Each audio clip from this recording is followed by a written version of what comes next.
એના માટે નરેન્દ્ર મોદી એ જ માય બાપ છે. એમને સરદાર સાહેબને મૂકી નરેન્દ્ર મોદીને માય બાપ બનાવી દીધા છે. તો આવા લોકો આગેવાનો કઈ રીતે બીજાનું સાંભળશે? એમને તો મોદી સાહેબ કે એ જ સાચું. એ તમે એમની જોડે ભાજપની વાહવાહી કરવાના મુદ્દાઓ લઈને જાઓ ને તો તમને આવકાર. વડાપ્રધાન નરેન્દ્ર મોદી ગુજરાતની મુલાકાતે છે. વડોદરામાં સરદારધામ 3 ના લોકાર્પણ બાદ જે પાટીદાર સમાજની અગ્રણી સંસ્થાઓ છે તેમના દ્વારા વડાપ્રધાન નરેન્દ્ર મોદીને સરદાર રત્નનો એવોર્ડ એનાયત કરવામાં આવવાનો છે. જો કે આ સરદાર રત્નનો એવોર્ડ એનાયત કરવાની વાત થઈ ત્યારથી સોશિયલ મીડિયા પર આ જે એવોર્ડ છે તેને લઈને બે વિભાગ પડી ગયા હોય એવું લાગી રહ્યું છે. ઘણા લોકો આ એવોર્ડ એનાયત જે કરવામાં આવી રહ્યો છે તેનાથી ખૂબ રાજી છે, તો ઘણા લોકો આ વાતથી નારાજ છે, કારણ કે વડાપ્રધાન નરેન્દ્ર મોદી દ્વારા સરદાર પટેલ જે સ્ટેડિયમ છે તેનું નામ બદલીને વડાપ્રધાન નરેન્દ્ર મોદીએ પોતાના નામે કરી દીધું હતું અને ત્યારબાદ તેમને જે સરદાર રત્ન એવોર્ડ મળી રહ્યો છે તેને લઈને ક્યાંક નારાજગી જોવા મળી રહી છે. હવે આ જે ઘટના છે તેના વિશે વાત કરવા માટે આપણી સાથે નચિકેત મુખી જોડાયા છે. નચિકેત મુખી કોંગ્રેસના નેતા છે અને પાટીદાર અનામત જે આંદોલન થયું હતું તેમાં તેઓ અગ્રણી હતા અને સારી રીતે આંદોલનમાં જોડાયેલા હતા. તેમની સાથે વાત કરીશું. નમસ્કાર નચિકેતભાઈ. નમસ્કાર. સૌથી પહેલા તો જે આ સરદાર રત્ન એવોર્ડ એનાયત કરવાનો છે તેના વિશે તમે શું કહેશો? પાટીદાર સમાજની અંદર જે સંસ્થાઓ ચાલી રહી છે ને એ સંસ્થાઓનો કોઈ વાંક નથી. સંસ્થાઓની અંદર જે આગેવાનો છે, જે આગેવાનો એ ભાજપની ગુલામી કરી રહ્યા છે, એ નરેન્દ્ર મોદીને સારા બનાવવા માટે, એમની સામે સારા થવા માટે સમાજને પણ વેચી રહ્યા છે. આજે જ્યારે સરદાર વલ્લભભાઈ પટેલ સ્ટેડિયમનું નામ બદલીને નરેન્દ્ર મોદી સ્ટેડિયમ કર્યું ત્યારે આ એક પણ આગેવાને એક વખત પણ વિરોધ નહીં કર્યો. તમે સેન્ટ્રલ લેવલે વિરોધ નહીં કરી શકે એ તો માનવામાં આવે, પણ તમે અહીંયા ગુજરાતની અંદર જે ચાલુ ધારાસભ્યો હોય કે ગુજરાતના ગૃહમંત્રી હોય કે મુખ્યમંત્રી, એમને પણ એમને એક વખત એવી ટકોર નહીં કરી કે તમે તમારા વિકાસના કામ જે કરવા એ કરો, તમે એની અંદર અમારા સરદાર બાપાનું નામ ના બદલો. આવું કહેવાની ઉમારી જે પાટીદારોમાં હોય, એ પાટીદારો જે ના સંસ્થાના આગેવાનો ના બોલી શકતા હોય તો એ ખરેખર ગુલામી જ કરી રહ્યા છે અને સમાજને વેચી દીધો છે. આ લોકોએ સમાજના પૈસા ઉઘરાવાના, સારા સારા લોકોના પૈસા ઉઘરાવાના, એનાથી પોતાનું નામ કરવાનું, ભાજપની કહેવાય ને કે માર્કેટિંગ કરવાનું. અને જ્યારે સારા લોકો આગળ આવતા હોય અને જો સમાજની વાત કરતા લોકો આગળ આવતા હોય તો એમનો બોયકોટ કરવાનો. આ કઈ રીતે આગેવાન છે અમારા? નચિકેતભાઈ, તમે યુવાનોમાં સૌથી પ્રચલિત ચહેરો છો, યુવાનો વચ્ચે રહો છો. પાટીદાર યુવાનોમાં આ જે સરદાર રત્નનો એવોર્ડ એનાયત કરવાની વાત છે તેને લઈને શું વિચાર છે? તેઓ આ એવોર્ડને લઈને શું માની રહ્યા છે? પાટીદાર યુવાનો એ અંદરથી 2015 થી આક્રોશ અંદર એમનો અંદરના અંદર જ્વાળામુખી બનીને બેઠો છે. પાટીદાર યુવાનોને ખબર છે કે આ ભારતીય જનતા પાર્ટીએ 2015માં 25 ને 26 તારીખની ઓગસ્ટની રાત્રે જે ઘરમાં ઘૂસીને દંડા માર્યા છે અને ગોળીઓ મારી છે ને, એનો આજ સુધી યુવાનો બદલો લેવા માટે હજુ બી એ લોકો ભાજપની વિરુદ્ધમાં અલગ અલગ રીતે કાર્ય કરી રહ્યા છે. પણ જ્યારે આપણા સમાજના આગેવાનો એ ભાજપના ખોળે બેસી જાય ત્યારે આ યુવાનોનું મોરલ ક્યાંક ને ક્યાંક ડાઉન થતું હોય છે. પણ આ યુવાનો, તમે યાદ રાખજો મારા શબ્દો, આવનારા સમયની અંદર જો આ સંસ્થાના આગેવાનો અને આ જે પાટીદાર સમાજના નેતાઓ જે સમાજને વેચીને અને સમાજનો સોદો કરીને જે ભારતીય જનતા પાર્ટીમાં બેઠા છે ને, એમના જો ધોતિયા ના ફાડી નાખે ને તો આ યુવાનો તમે યાદ રાખજો. જે પ્રમાણે તમે પાટીદાર અનામત આંદોલન વખતે જે પોલીસની ક્રૂરતા હતી તેના વિશે વાત કરી, પાટીદાર અનામત આંદોલનમાં જે લોકો પોલીસની ગોળીઓથી વિંધાયા તેમને પણ હજુ સુધી ન્યાય નથી મળ્યો. ઇવન જે નેતાઓ જેમણે પાટીદાર અનામત આંદોલન વખતે ખૂબ જ ઉગ્રતાથી વિરોધ કર્યો હતો તેમાંથી મોટા ભાગના હવે ભાજપમાં જઈને બેસી ગયા છે, સારા પદ ઉપર બેસી ગયા છે.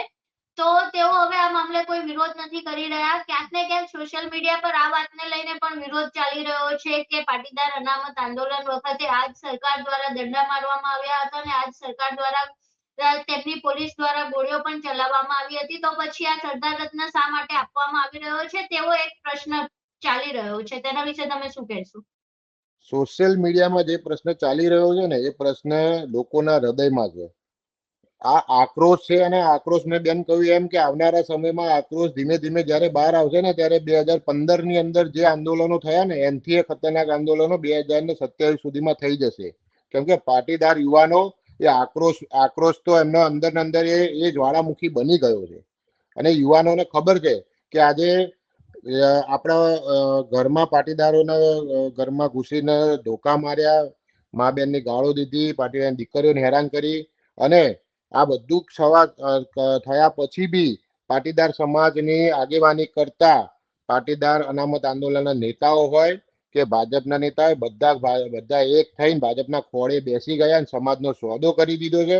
અને આજે એ લોકો ક્યાંક ને ક્યાંક કહેવાય ને કે પૈસા લઈને કે બીજી ત્રીજી રીતે લોકો દબાયેલા છે, પણ એ લોકો અમારા સમાજના આગેવાનો ક્યારેય હતા નહીં. અને સમાજે એમની પાછળ બહુ જ વિશ્વાસ મૂક્યો હતો, પણ સમાજ સાથે વિશ્વાસઘાત કરવામાં આવ્યો છે.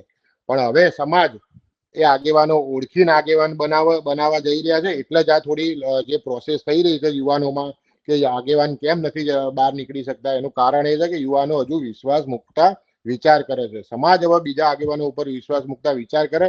સમાજ બધું જોઈ રહ્યો છે.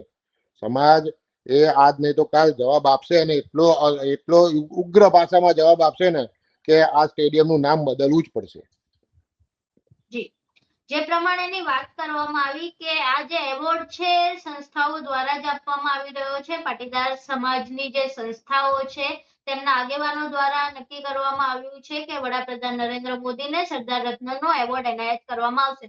પરંતુ જે સમાજની સંસ્થા છે સમાજના લોકો દ્વારા બનેલી છે, અને સમાજના લોકોના સહભાગ અને ભાગીદારીથી જ આ સંસ્થા આગળ ચાલી રહી છે. તો સમાજના જે કેટલાય નેતાઓ છે આ વાતથી નારાજ છે. તો પછી શું જે આગેવાનો છે તેમણે સમાજ પાસેથી કોઈ આ મામલે પ્રતિક્રિયા નથી માંગી? સમાજના આગેવાનો જે ખરા ને, અમારી સંસ્થાઓના આગેવાનો, એ તમે એમની જોડે ભાજપની વાહવાહી કરવાના મુદ્દાઓ લઈને જાઓ ને તો તમને આવકારે. પણ જો તમે ભાજપની કૂટનીતિ, સમાજ પ્રત્યે ભાજપનું જે અન્યાય થઈ રહ્યો છે અને સમાજને અલગ અલગ રીતે ભારતીય જનતા પાર્ટીના આગેવાનો હેરાન કરી રહ્યા છે, આવો કોઈ પ્રશ્ન લઈને જાઓ અને એમની પાસે અપેક્ષા રાખો કે તમે અહીંથી સીધો મુખ્યમંત્રીને ફોન કરો, તો ત્યાં એ લોકોની તાકાત નથી.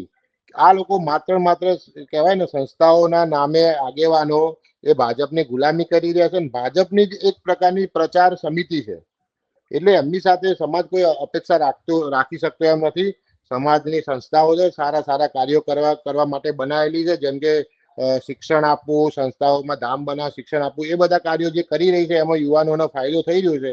એના લીધે કદાચ યુવાનો અને સમાજ ક્યાંક ને ક્યાંક શાંત બેસી રહ્યો છે. પણ જ્યારે કહેવાય ને કે એમના જે પાપ એ બધા ચરમ સીમાએ આવશે ને, ત્યારે એમનો પાપનો ઘડો જ્યારે ભરાઈ જશે ને, ત્યારે 100% યુવાનો 2015 થી બી ઉગ્ર ભાષામાં જવાબ આપશે.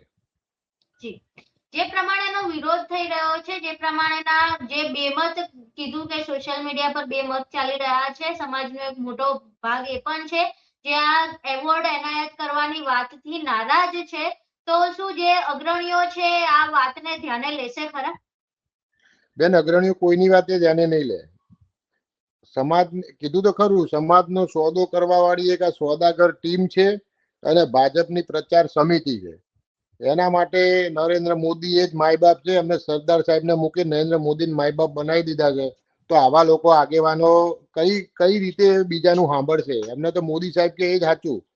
આજે સરદાર સાહેબના વિચારોનું વાવેતર હોય, સમાજના સંસ્કારોનું સિંચન કરવાનું હોય, તો આવી બધી વસ્તુઓ ઉપર સમાજના બની બેઠેલા આગેવાનો જે સંસ્થાઓ વતી નેતૃત્વ કરી રહ્યા હોય અને આવા ગંભીર પ્રશ્નમાં જો સમાજને ન્યાય આપી ના શકતા હોય અને ન્યાય આપવાની જગ્યાએ ઉલટાનું વધુ પ્રેરણા આપી રહ્યા છે, તો આવા આગેવાનો જોડે શું અપેક્ષા રાખવાની? આ આગેવાનો કોઈનું ના સાંભળે. જી આભાર નચિકેતભાઈ અમારી સાથે જોડાવા બદલ. જી ધન્યવાદ. તો જે પ્રમાણેની વાત કરવામાં આવી એ પ્રમાણે પાટીદાર સમાજમાં જાણે બે ભાગ પડી ગયા છે. એક સમાજનો મોટો વર્ગ છે જે આ વાતથી નારાજ છે કે એવોર્ડ વડાપ્રધાન નરેન્દ્ર મોદીને ન મળવો જોઈએ. બીજો ભાગ એ છે કે જે સમાજના જે અગ્રણીઓ છે તેમના દ્વારા જે નિર્ણય લેવામાં આવ્યો છે તેનાથી રાજી છે.